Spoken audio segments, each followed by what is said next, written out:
saya mau bilang sesuatu ini. Letak permasalahan sebenarnya itu di definisi bid'ahnya gitu. Jadi kalau dalam anggapan Salafi Wahabi itu nggak ada ikhtilaf, baik dari Imam Asy-Syatibi, dari Jumhur itu nggak ada, semua yang nggak ada contoh itu haram. Nah haram ini itu wajib nggak dilarang, wajib nggak dihilangkan, wajib. Contoh orang berzina, pembunuhan itu wajib dihilangkan. Jadi dalam anggapan Salafi Wahabi, meskipun kita tahlilannya pakai duit sendiri, semuanya sendiri, tapi kalau dalam pandangan mereka itu haram, mungkarah, wajib dibasmikan. Jadi itu alasan sebenarnya. Kita nggak bakal Berarti bisa salah nyambung. pandangannya. Apa? Enggak, gini aja Bang. Gimana? Kembali ke topik aja. Topiknya kan tadi kan mau membahas tentang mujasimah ya. Ustaz, Silakan. mungkin saya bisa menyempurnakan kaidahnya tadi. Tolong Bagaimana moderator mujasimah? TikTok Siapa mujasimah yang ada? Itu begini saat bunyinya itu kan la Kembali ke yungkaru topik. al mukhtalafu fihi wa innama yungkaru al mujma'u alaihi. Tidak diingkari perkara-perkara yang diperselisihkan, ya. Yang diingkari itu hanyalah perkara-perkara yang disepakati kemungkarannya. Kalau saya menangkap begitu maknanya. Saya jawab nih secara ini aja. Artinya apa? Tahlil itu. Kalau itu memang Kalimat- perkara kalimat. ikhtilaf, apalagi ikhtilaf ulama besar, ya, maka tidak bisa ditegakkan nahi mungkar gitu loh. Assalamualaikum. Waalaikumsalam warahmatullahi wabarakatuh. Pembahasannya tadi masalah bid'ah. Ya. Sekarang melenceng ke masalah mujasimah. Nah, terus Sedangkan bid'ah itu sendiri adalah sebagai perkara yang masih dipersengketakan yang ada di permukaan kita. ya. Karena orang yang berpendapat bahwa wa iyyakum kullu muhdatsatil umur fa inna kulla muhdatsatin bid'ah, itu adalah sesuatu yang tampak di depan kita. Hadisnya sama seperti itu, tapi pemahamannya kan berbeda-beda. Dalam tinjauan dari Salafi maupun Wahabi, semua bid'ah adalah dolalah. Sedangkan yang lain ada dibagi-bagi seperti itu, sehingga ada hal yang baru sebagaimana sholawatan, muludan, tahlilan, itu sebagian ada yang bid'ah yang hasanah. Pak Yang Ustadz, berpendapat bahwa itu adalah dolalah, itu dikemukakan seakan-akan orang yang melakukan seperti itu adalah neraka. Pak Itu Ustadz, permasalahan. sebenarnya di zaman Nabi bid'ah itu pun sudah dilanggar oleh para sahabat. Kenapa kita umatnya sampai sekarang masih bahas? Gimana tuh, Bang? Waduh. Lah, Gimana? Yang perlu mungkin dibahas, apa sih hikmahnya sampai bid'ah itu dilarang? Apa sih hikmahnya sahabat sampai Ali, tauhid itu sahabat Ali itu tauhid melanggar itu hal-hal merupakan pokok. bid'ah.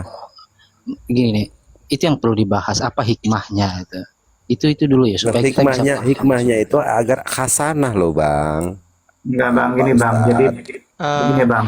Ini Pembahasan bid'ah sampai sekarang ini memang dibahas terus sama ulama. Coba lihat kitab-kitab para ulama. Jangan jauh-jauh Coba deh. yang bid'ah lihat itu kemana? kitabnya Yang bid'ah itu Islam. mana agar arahnya menjadi hasanah? Begini, Ustadz Hos, kalau kita ngebahas Ya. bid'ah aja dulu gimana? begini Saya sih masalah. yang jarang dibahas itu apa hikmahnya itu sampai dilarang. Saya juga ingin mendengar dari Enggak, kawan-kawan. maksudnya dari definisinya dulu banyak orang salah paham. Karena saya lihat dari kelompok Salafi Wahabi, mereka sering menggunakan definisi atau ta'rif yang sering digunakan oleh Imam Asy-Syatibi. Sehingga banyak saya lihat itu ustadz-ustadz aswaja menganggap Imam Asy-Syatibi itu keluar dari jumhur. Sebenarnya tidak. Sebenarnya antara jumhur fuqaha dengan Imam Asy-Syatibi itu hanya khilaf lafzi. Gitu. Jadi Ya, nanti boleh dijelaskan. Boleh dijelaskan ya, Ye. Oke. Ya. Tadi kan Oke, pembahasannya kalau tentang begitu- mujasimah. Kemudian sekarang Ya. pembahasan bid'ah. Ini yang jujur yang mana nih? Oke, jadi begini ya.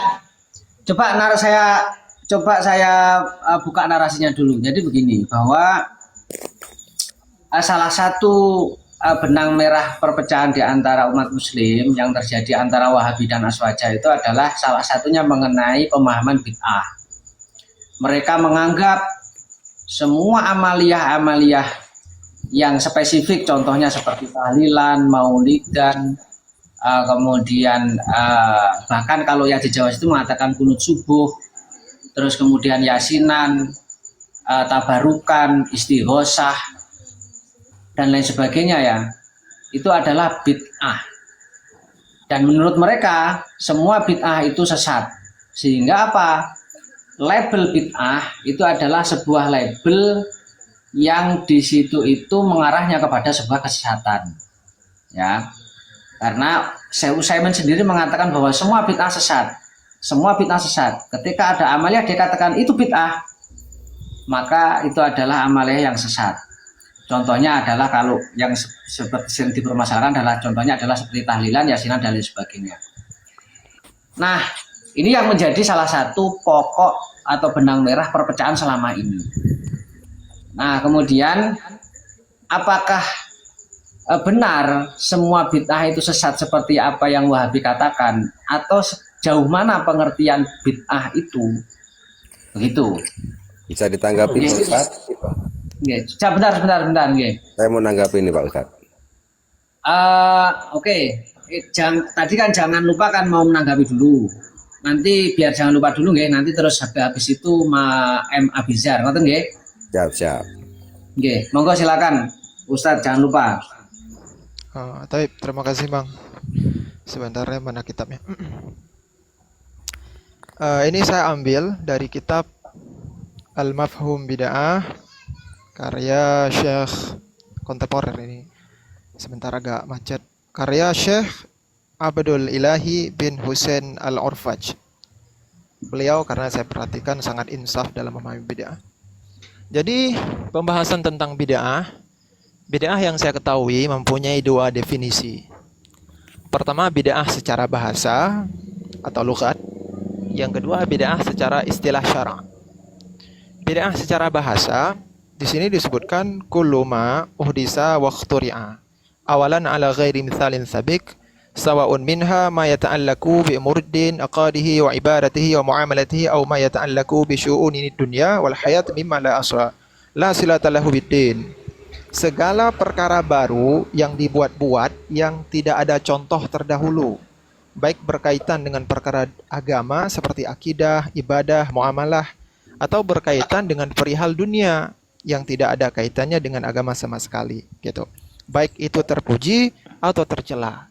Nah, bid'ah hasanah secara bahasa ini, baik kita Ahlus Sunnah wal Jamaah, kita sepakat ada.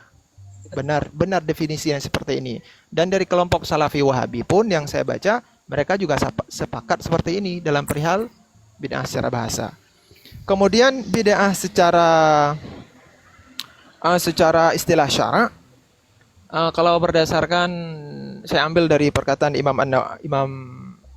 Asy-Syafi'i, yakni setiap perkara baru yang menyelisihi Al-Qur'an, hadis, atsar dan ijma'. Kalau definisi dari Imam Asy-Syatibi dalam kitab Al-I'tisam, beliau tariqatun fid din mukhtari'atun tadahi syariah yuqsadu bisuluki 'alaiha mubalaghah fi ta'abbud. yakni sebuah jalan atau metode dalam agama yang dibuat-buat yang menyerupai syariat, yang mana dikerjakan itu karena bertujuan melebih-lebihkan dalam beribadah.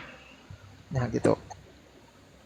Jadi yang letak permasalahannya itu Ustadz sekalian, dalam memahami bid'ah itu terbagi menjadi 3 kelompok.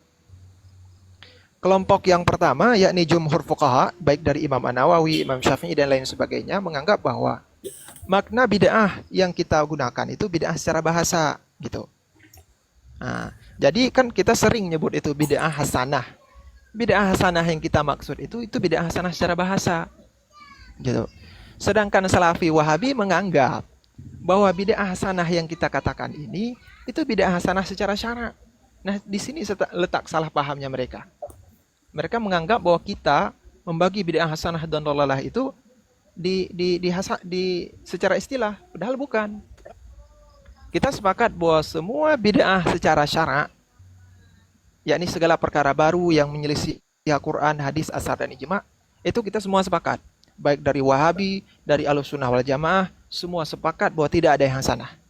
Sebagaimana yang tersebut dalam hadis, kullu bid'atin dhalalah.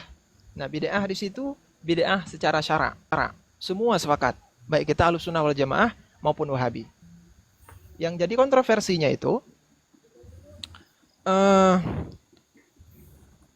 penyebutan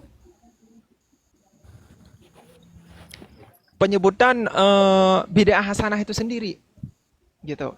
Jadi Al-Imam Asy-Syatibi beranggapan tidak boleh kita gunakan kata-kata bid'ah hasanah karena yang namanya bid'ah itu pasti sesat, kata beliau.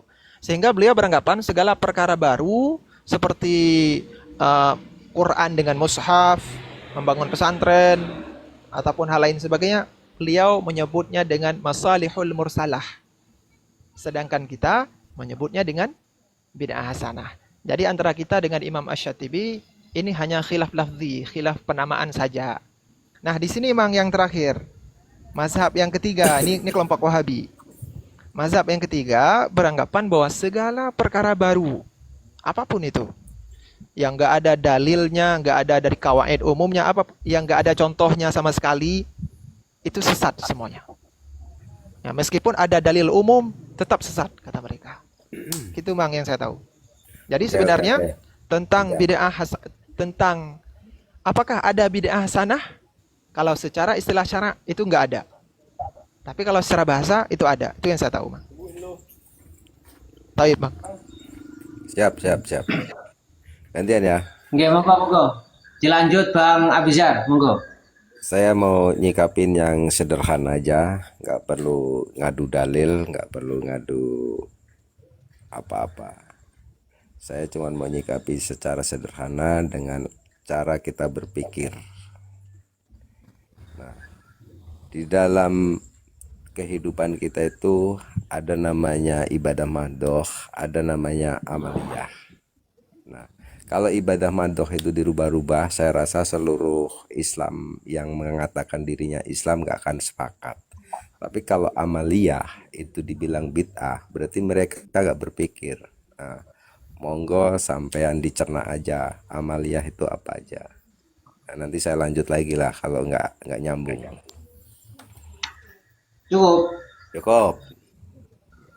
Cukup ya. Mungkin saya bisa nambah, Ustaz. Monggo silakan.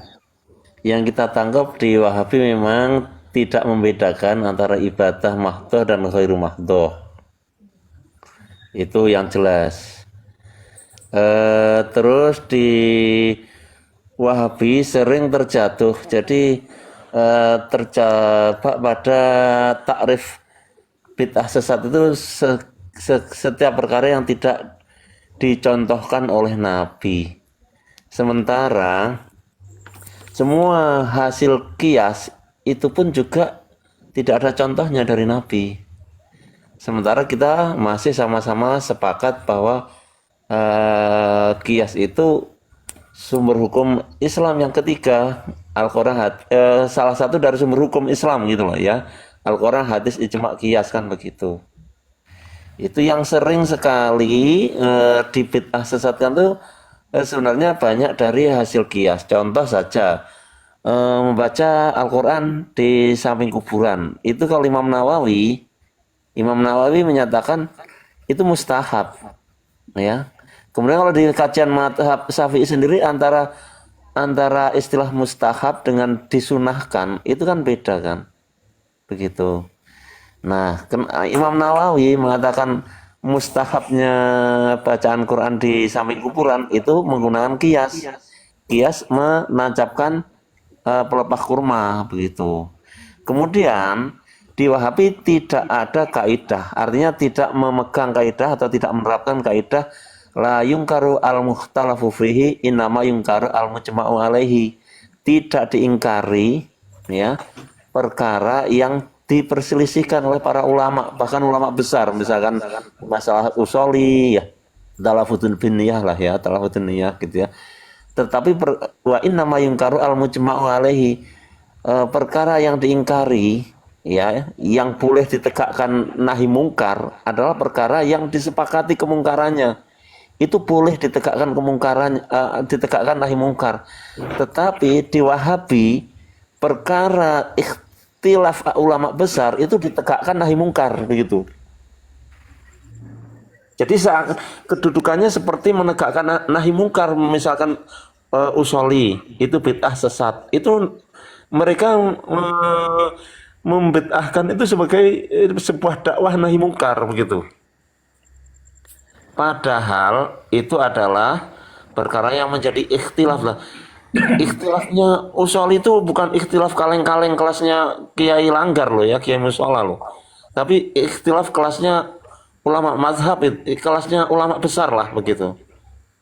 Nah, kaidah ini tidak diterapkan oleh Wahabi gitu. Oleh sebagian mungkin Bang. Oh, Oleh bukan sebagian. sebagian. Kenapa saya ngomong begitu? Kenapa saya ngomong begitu? Ya maaf. Karena memang yang menjadi jargon Salafi Wahabi itu adalah harokatut tasfiyah, gerakan purifikasi, gerakan pemurnian. Sekarang gini loh Pak Ustadz. Saya lanjutkan dulu. Itu yang menjadi jargonnya. Cuman seringkali jatuhnya itu Wahabi itu bukan tidak lagi menjadi gerakan purifikasi. Semua sepakat kita itu dengan kemurnian agama itu, kita sepakat menjaga kemurnian agama itu, kita sepakat. Tetapi seringnya jatuhnya adalah gerakan tekstualisasi. Dalam arti gerakan tazhiriyah lah ya. Artinya apa? Gerakan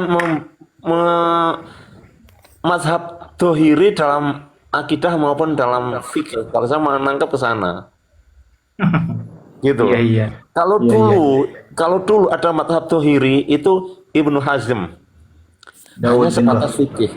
hanya sebatas fikih. Tetapi hari ini mazhab dohiri itu di Wahabi itu tidak sebatas fikih, tapi juga sampai juga pada akidah.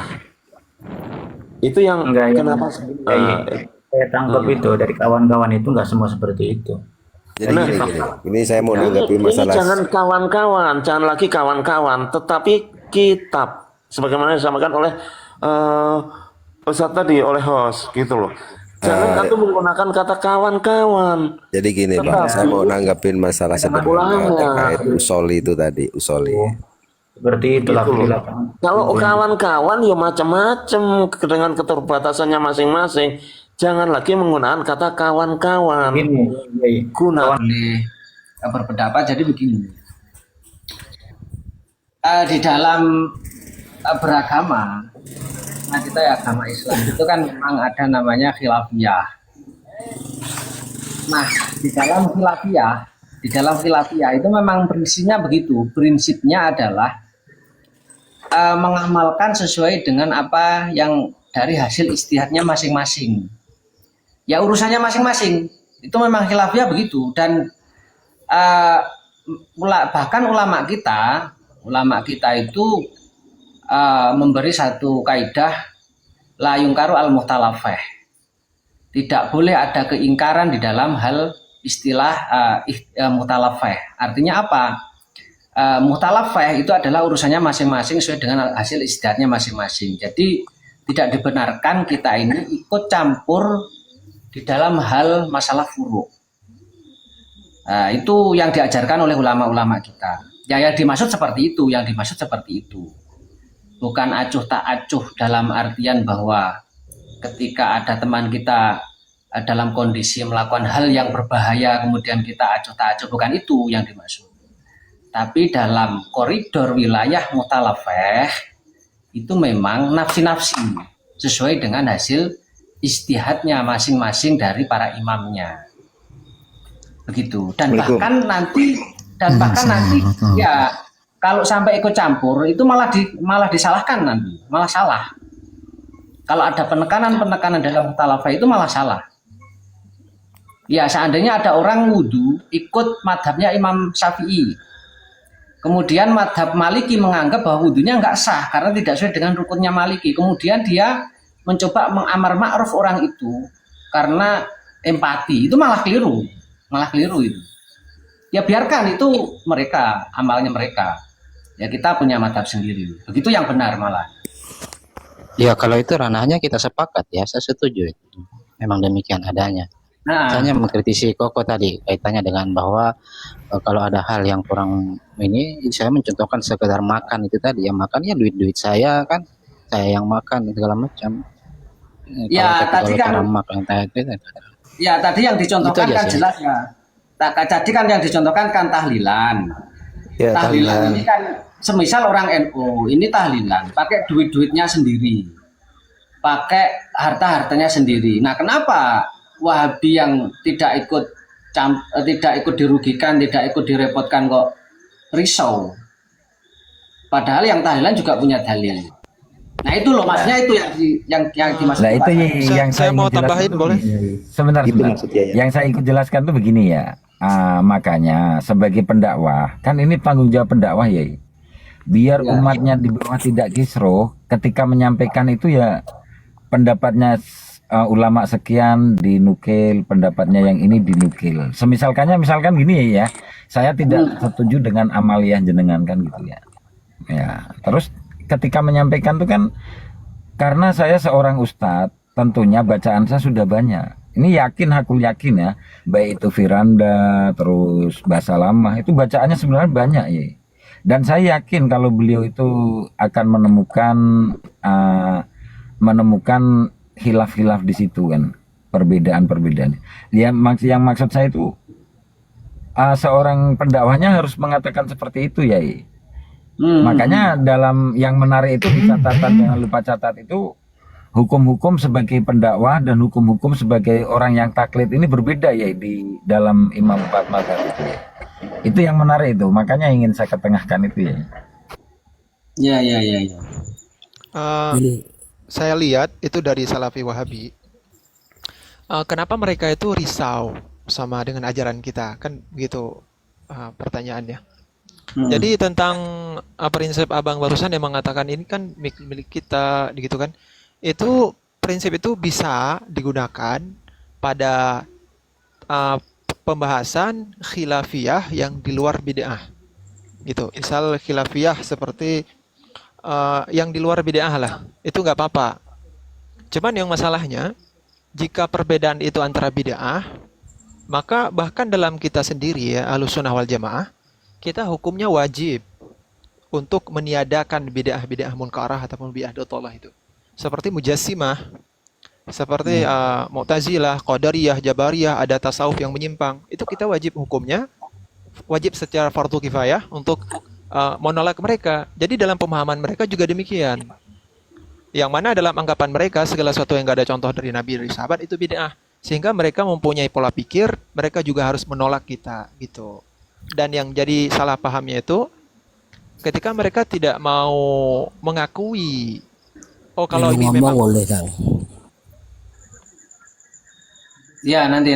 Kalau prinsip itu sebenarnya kalau prinsip itu dipegang hanya kepada mereka sendiri nggak ada masalah. Masalahnya kan mereka melempar itu ke orang lain, gitu. Sebenarnya gini, lu tahlilan, gue nggak tahlilan, oh ya udah, gak usah mengomentari, kelar. Lu maulid, gue nggak maulid, oh ya udah, tidak usah mengomentari, kelar. Gitu. Kalau gitu prinsipnya, lo nggak mujassimah, saya mujassimah ya biarin kan gitu. Oh lain itu. Ya itu masalahnya mereka di situ, menganggap kan? itu. Mereka selalu mengomentari hal-hal yang sebenarnya tidak merugikan mereka. Tunggu dulu. Masalahnya di sini yang mereka pahami tidak sebagaimana yang kawan-kawan pahami. Yang mereka pahami itu adalah bagian dari kebidahan tuh, merupakan hal-hal yang pokok di dalam sunnah tuh. Nah, kalau teman-teman menganggapnya itu furu'iyah kan begitu. Jadi dua pandangan ini yang harus sebenarnya didiskusikan di situ tuh. Sama dengan teman-teman memandang misalnya mujassimah itu sudah perkara yang pokok kan gitu tuh. Kan Iya, sebenarnya kita tidak ada masalah mereka dengan memandangnya bid'ah di situ itu. tuh. Kan begitu. Pak Sumarlin, kita tidak ada masalah dengan bid'ah itu. Sebenarnya silahkan kalian menganggap itu bid'ah, silahkan. Asal ya udah keep buat kalian sendiri. Coba saya gini coba saya anu dulu. Gini, bangunan besarnya begini. Layung karu fil muhtalafeh. Tidak boleh ingkar di dalam hal muhtalafeh. Illa mujma'aleh, kecuali dalam hal yang prinsipil, yang mujma'. Jadi tidak begini bahwa semua dipukul rata itu nanti bermasalah. Artinya bahwa kita harus tasamuh di semua hal, tidak begitu. Jadi ada hal yang dipilah-pilah. Semisal tadi begini, bahwa tahlilan itu adalah hal yang mukhtalafah, semisal begitu. Bahwa tahlilan itu adalah pendapat para ulama. Bagaimana kita tahu itu mukhtalafah? Ya kita kaji. Ada kajian yang cukup panjang di sana. Nah, beda dengan mujasimah. Mujasimah ini ulama-ulama terdahulu, ulama-ulama salaf ini berpendapat bahwa mujasimah ini adalah mungkar, kemungkaran. Sehingga tidak ada di situ celah kita untuk bertasamuh. Atau ada pemahaman-pemahaman baru, semisal pemahaman musabbihah, terus kemudian pemahaman-pemahaman yang menganggap bahwa Allah itu bertempat dan lain sebagainya. Ini jelas pendapat yang menyelisihi ijma ulama. Nah itu nggak bisa, kayak begitu nggak bisa ditoleransi. Tapi ada wilayah. Itu kan masalahnya gini, Bang. Saya bisa potong dulu. Masalahnya gini, itu menurut sampean, tapi menurut mereka yang lain. Bukan menurut saya, bukan menurut saya. Iya, menurut sampean. Gini loh, Begini aja. gini loh Bang Sumarli. Menurut pemahaman sampean itu. Gini Bang Sumarli. Bukan Itu gitu Bang pertanyaan. Sumarlin. Coba gini. Coba saya beri waktu dulu. Untuk membuktikan bahwa itu pendapat saya atau bukan, yuk kita kaji. Siapa yang mengatakan seperti itu? Coba begini. Saya Gak usah jauh-jauh, Bang. coba begini, sampean di sini kan Gak usah ada jauh-jauh. Nih, gak usah jauh-jauh. Contoh salah satu, nih, saya kasih contoh dengan Viti sampean misalnya. Yang menganggap saja saya pendusta, ngapain saya dinaikkan itu? Boleh saya potong? jauhan. Ini Aduh, nggak dengar gini. ini kawan-kawan nih. Gini. Letak, Gini, bentar gini. Bang, bentar. Saya mau bilang sesuatu ini. Letak permasalahan sebenarnya itu di definisi bid'ahnya, gitu. Jadi kalau dalam anggapan Salafi Wahabi itu nggak ada ikhtilaf, baik dari Imam Asy-Syatibi, dari Jumhur itu nggak ada. Semua yang nggak ada contoh itu haram. Nah haram ini itu wajib nggak dilarang, wajib nggak dihilangkan, wajib. Contoh orang berzina, pembunuhan itu wajib dihilangkan. Jadi dalam anggapan Salafi Wahabi, meskipun kita tahlilan yang pakai duit sendiri, semuanya sendiri, tapi kalau dalam pandangan mereka itu haram, mungkarah, wajib dibasmikan. Jadi itu alasan sebenarnya. Kita nggak bakal bisa nyambung. Pandangannya